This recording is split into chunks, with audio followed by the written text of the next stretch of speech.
Here I have Motorola Moto G6 and let me show you how to enter the save mode on the following device. So at the very beginning let's start by pressing the power key right here and let's hold down the restart. So you need to hold down the restart for a couple of seconds. Let me show you. Keep holding that key and now you can release holding the screen, and let's wait until the device boots into the save mode. The whole cue is to hold down the restart a little bit longer than usual tapping. And that's it. As you can see, the device is in a save mode, so it means that now you can use your device without the third-party apps, so you can check out how your device reacts without these apps.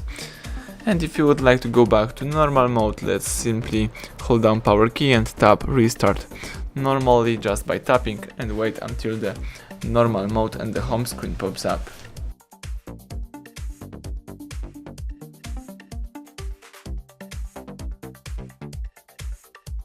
Excellent, the normal mode pops up, now you can use your device. Thank you for watching, please subscribe our channel, leave thumbs up under the video.